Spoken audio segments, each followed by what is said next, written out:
Hello दोस्तों, welcome back to my channel maths guru. आज आपके लिए मैं फिर से बहुत सारे शानदार सवालों की सीरीज़ लेके आया हूँ।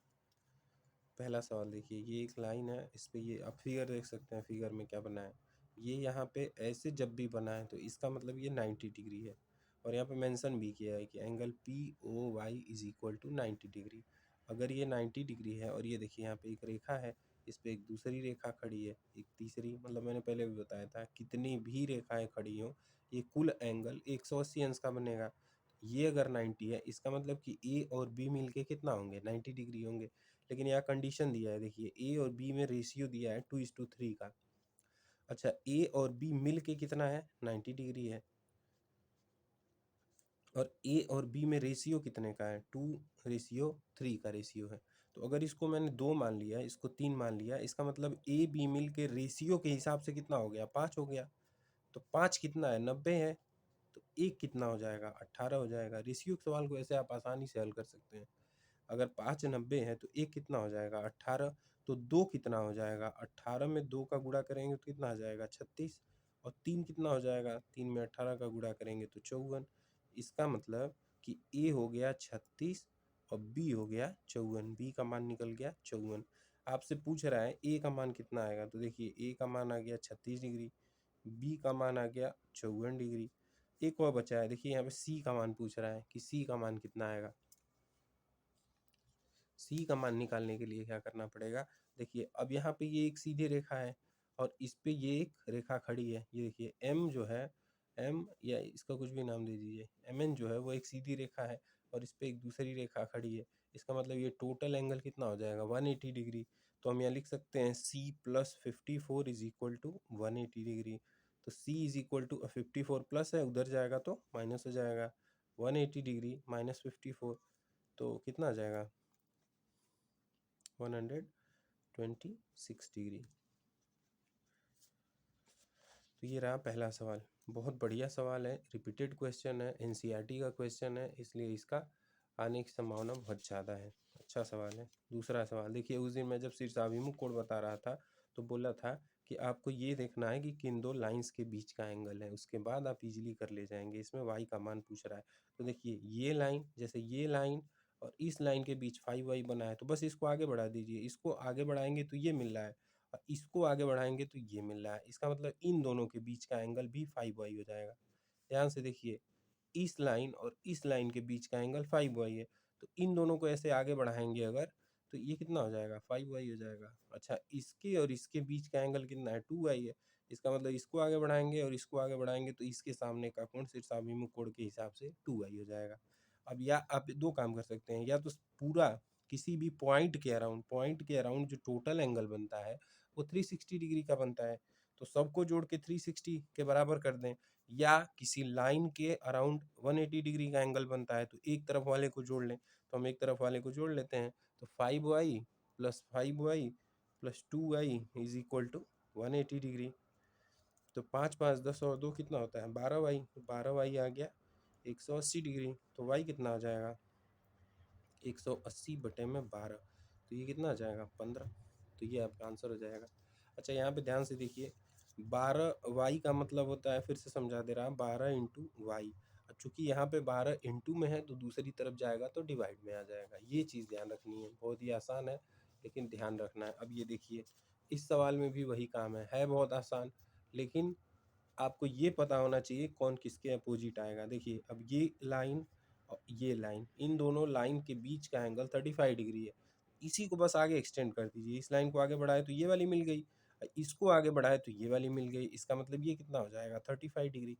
ये देखिए, इसको आगे बढ़ाए तो कितना मिल गया, इसको आगे बढ़ाए तो इसका मतलब कि ये 40 है तो इसके सामने ये आ रहा है तो ये 40 हो जाएगा। अब ये एक सीधी रेखा है, तो सीधी रेखा के एक तरफ के सभी कोणों का योग कितना होता है, 180 डिग्री होता है। तो ये 35 है, ये 40 है, दोनों मिलके कितना होता है, हो गया 75 हो गया। टोटल सम कितना होता है, 180 डिग्री। तो 180 में से 75 घटा देंगे, इसका मतलब 105 डिग्री। तो ये सामने वाला एंगल कितना निकल गया, 105 डिग्री निकल गया। जब ये 105 होगा तो इसके सामने का एंगल कितना हो जाएगा, 105 डिग्री। लेकिन ये बात आपको पता होनी चाहिए कौन इसके अपोजिट आएगा। ये निकालने के लिए सबसे आसान तरीका है कि जिन दो लाइंस के बीच का एंगल दिया है बस उन्हीं लाइंस को आप आगे की तरफ बढ़ा दीजिए। जैसे इन दोनों लाइंस के बीच 40 डिग्री है, तो इसको आगे बढ़ाएंगे तो ये लाइन मिलेगी, इसको आगे बढ़ाएंगे तो ये लाइन मिलेगी। तो आसानी से आपको ये वाला एंगल निकल जाएगा। ये बहुत ही बढ़िया तरीका है फाइंड करने का। ये क्वेश्चन देख लीजिए। इस क्वेश्चन में कुछ कंडीशंस दे रखा है कि A B is parallel to C D and C D is parallel to E A, यानी कि ये तीनों लाइन आपस में पैरेलल है। और क्या दिया है, G H is parallel to K L. G H देखिए कहाँ पे है, ये जी एच है, ये पैरेलल है के एल के, इसके पैरेलल ये है। अब पूछ रहा है आपसे एच के एल का मान बताओ, एच के एल यानी कि इस पूरे एंगल का मान पूछ रहा है कि ये कितना आएगा। ठीक है, अब देखिए इसको कैसे सॉल्व करेंगे। देखिए ये लाइन इस लाइन के पैरेलल है और ये एंगल दिया है 25 डिग्री। जब ये 25 दिया है इसका मतलब ये भी सिर्फ इतना सा 25 होगा। क्यों होगा, तिर्यक कोण। ये अल्टरनेट एंगल होता है कि नहीं, एकांतर कोण बोलते हैं इसको।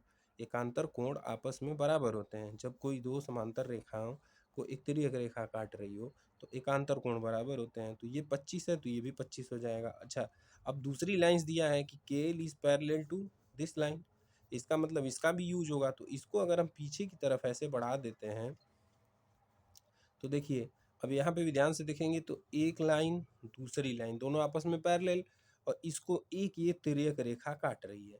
तो ये एंगल इस एंगल के बराबर हो जाएगा। किस कंडीशन से बराबर हो जाएगा, संगत कोण। मैंने क्या बताया था कि दो समांतर रेखाओं के नीचे या ऊपर, दोनों समांतर रेखाओं के, देखिए इसमें दिया है A B is parallel to C D is parallel to E F, मतलब ये लाइन इस लाइन के पैरेलल है और इस लाइन के भी पैरेलल है, तीनों एक दूसरे के पैरेलल हैं। इसका मतलब कि ये एंगल इस एंगल के बराबर आ जाएगा। क्यों बराबर आएगा, एकांतर कोण से, क्योंकि दो लाइन अगर पैरेलल हो और एक तिर्यक रेखा काट रही हो तो एकांतर कोण बराबर होते हैं। इसका मतलब इस एंगल का मान 25 आ जाएगा। ये मैंने कंस्ट्रक्शन कर दिया, इस लाइन को आगे की तरफ बढ़ा दिया क्योंकि क्वेश्चन में ही दिया है कि ये लाइन और ये लाइन आपस में पैरेलल है। तो दो यहाँ पे लाइंस आपस में पैरेलल हैं, एक तिर्यक रेखा काट रही है, तो नीचे के दोनों एंगल बराबर होंगे ऐसे वाले। इसका मतलब किस कंडीशन से बराबर होंगे, क्योंकि दोनों संगत कोण हैं। तो ये 60 है तो ये 60 हो जाएगा। अब ये 60 है तो ये देखिए एकांतर कोण से ये कितना हो जाएगा, 60 डिग्री हो जाएगा। यहाँ भी देखिए दो पैरेलल रेखाएं हैं तो दोनों के अंतः कोणों का योग क्या होता है, एक संपूरक कोण बनाते हैं। इसका मतलब कि ये 60 है तो ये कितना हो जाएगा, अंदर वाला 120 डिग्री हो जाएगा। अच्छा, ये अंदर वाला कोण 25 डिग्री और ये कोण 120 डिग्री, तो एच के एल कितना हो जाएगा, 25 डिग्री प्लस 120 डिग्री बराबर 145 डिग्री। इसका मतलब टोटल एंगल का मान कितना हो जाएगा, 145 डिग्री हो जाएगा। तो ये सवाल भी बहुत इंपॉर्टेंट है, इसको भी ध्यान में रखना है। आगे देखिए इसमें दे रखा है, कभी कभी ऐसे सवाल दे देता है, सीधे सवाल ना देके ऐसे सवाल दे देगा। इसमें दिया है angle 2 is equal to 2/3 of a right angle. कुछ नहीं, बहुत ज़्यादा आसान सवाल है। एंगल 2 जो है यानी कि ये वाला एंगल वो 2/3 ऑफ अ राइट एंगल, आपका मतलब मल्टीप्लाई, यानी कि 2/3 है किसका, 90 अंश का। राइट एंगल का मतलब 90 अंश, तो इसको काट दीजिए तो ये 30 आ जाएगा और 30 दूना 60 आ जाएगा। इसका मतलब कह रहा है कि एंगल 2 जो है वो 60 डिग्री है। तो ये 60 है अगर, तो ये सामने वाला एंगल कितना हो जाएगा, 60 डिग्री ही होगा शीर्षाभिमुख कोण से। अच्छा, ये 60 है तो 1 भी 60 हो जाएगा, कैसे, संगत कोण से। होगा कि नहीं होगा, बिल्कुल होगा। अच्छा, ये 60 हो गया और ये देखिए एक लाइन है, इस पे एक दूसरी लाइन ऐसे खड़ी है, तो इसका मतलब कि इन दोनों का जोड़ कितना आना चाहिए, 180 डिग्री आना चाहिए। तो ये 60 है और दोनों का जोड़ 180 आना चाहिए, तो ये कितना हो जाएगा, 120 डिग्री हो जाएगा, सीधी सी बात है। तो इस तरीके से इसको भी निकाल सकते हैं। इसमें बस यही खास था कि अगर ऐसे दे दे तो उसमें ज़्यादा लोड नहीं लेना है अपने को। अगला सवाल देखिए, एक कॉन्सेप्ट छूट गया था इसमें, छूट नहीं गया था, मैंने बताया ही नहीं था कि कोटिपूरक कोण एक होता है और एक होता है संपूरक कोण। यहाँ देख लीजिए आप, कोटिपूरक कोण और संपूरक कोण। कोटिपूरक कोण क्या होता है, संपूरक कोण क्या होता है, ये दोनों लाइन एंड एंगल में ही पूछता है। कोटिपूरक कोण का मतलब अगर दो कोणों का योग 90 अंश आता है तो उसको कोटिपूरक कोण बोलते हैं या कॉम्प्लीमेंट्री एंगल बोलते हैं। कॉम्प्लीमेंट्री एंगल, जैसे 30 और 60 को जोड़ने पे कितना आ जाएगा, 90 अंश आ जाएगा। इसका मतलब 30 का कोटि पूरक कोण 60 होगा, या 60 का कोटि पूरक कोण 30 डिग्री होगा। 45 डिग्री का कोटि पूरक कोण 45 डिग्री होगा, क्योंकि दोनों को जोड़ने पे कितना आना चाहिए, 90 डिग्री आना चाहिए। समपूरक कोण, समपूरक का मतलब दो कोणों का योग 180 अंश आ जाए तो वे आपस में समपूरक कोण होते हैं। जैसे 60 डिग्री का अगर समपूरक कोण पूछा जाए तो 120 डिग्री आ जाएगा। उसी तरीके से 100 डिग्री का समपूरक कोण पूछा जाए तो 80 डिग्री आ जाएगा, ये ध्यान में रखना है। तो कोटि पूरक अगर है तो दोनों का जोड़ 90 अंश आना चाहिए। समपूरक कोण है तो दोनों का जोड़ 180 अंश आना चाहिए। याद करने का आसान तरीका ये है, क पहले आता है और 90 भी पहले आता है। क पहले आता है इसलिए कोटि पूरक 90 अंश का होगा, 100 बाद में आता है, इस 180 भी बाद में आता है, इसलिए समपूरक में 180 अंश हो जाएगा। ये आसान तरीका याद करने का। क्वेश्चन दिया है, an angle is equal to 1/3 of its supplement, find its measure. मतलब एक एंगल जो है वो अपने सप्लीमेंट का 1/3 है। तो एंगल का मान निकालिए, कोण का मान निकालिए। एक कोण जो है वो अपने सप्लीमेंट यानी कि संपूरक का 1/3 है, तो उस कोण का मान निकालना है। तो मान लीजिए कोण का मान x है, तो इसका संपूरक कितना हो जाएगा, 180 माइनस x हो जाएगा। अच्छा, x मतलब ये कोण जो है वो अपने संपूरक का यानी कि इस संपूरक का 1/3 अंश है। ये इक्वेशन बनेगी, इसको सॉल्व कर लेंगे। क्रॉस मल्टीप्लाई करिए तो ये इधर जाएगा, नीचे नीचे जो इधर यह भाग दिया गया है ये इधर जाएगा तो ऊपर मल्टीप्लाई हो जाएगा। तो 3x इज इक्वल टू हो जाएगा 180 माइनस एक्स। सजाती टर्म्स को फिर एक पास ले आएंगे, x को इधर लेके आते हैं तो ये 4x हो जाएगा। तो 4x इज इक्वल टू हो जाएगा 180 डिग्री। x का मान आ जाएगा 180/4 यानी कि 45 डिग्री। जब x 45 डिग्री आ जाएगा तो दूसरा उसका कोटि पूरक, अरे सॉरी संपूरक है, तो वो कितना आ जाएगा, 135 डिग्री आ जाएगा।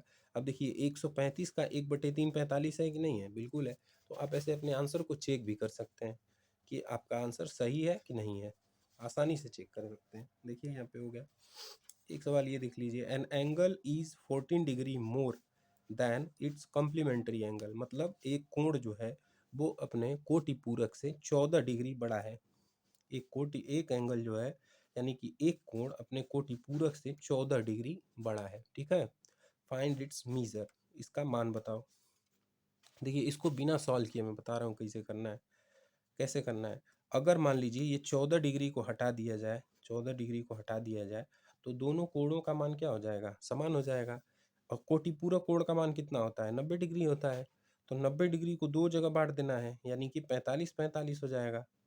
लेकिन ये 14 डिग्री भी तो है, तो 14 डिग्री को भी आधा आधा दोनों को दे देंगे, एक में ज्यादा कर देंगे एक में कम कर देंगे।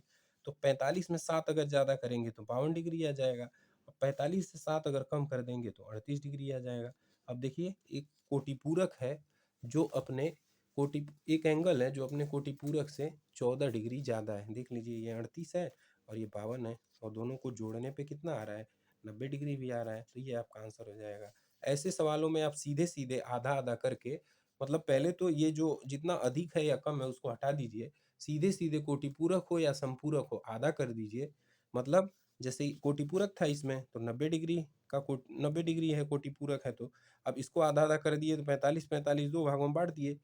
अच्छा 14 दे रहा है कि 14 ज्यादा है तो 7/7 कर दिए, मतलब इसको भी हाफ करके आधा, मतलब 7 बढ़ा दिए और 7 कम कर दिए। ऐसे करके लगा देंगे। अगर संपूरक रहेगा तो 180 डिग्री देगा, तो 180 का आधा कितना हो जाएगा, 90 90 दोनों को देंगे। मान लीजिए बोलता है कि 34 डिग्री ज्यादा है, 34 डिग्री ज्यादा है, इसका मतलब कि 17 ज्यादा कर देंगे और 17 कम कर देंगे। तो दोनों में डिफरेंस कितने का आ जाएगा, 34 का आ जाएगा। ऐसे आप आसानी से लगा सकते हैं बिना कुछ किए। तो ये रहा आपका लाइन एंड एंगल। अगर इसमें कोई और भी डाउट हो, ये शानदार सवाल है, मतलब बेस्ट सवालों को चूज करके लाया गया है। तो इसमें कोई भी डाउट हो आपको बिना हेजिटेशन के आप पूछ सकते हैं। Thank you so much. Please do like share and subscribe my channel. बहुत बहुत धन्यवाद आपका।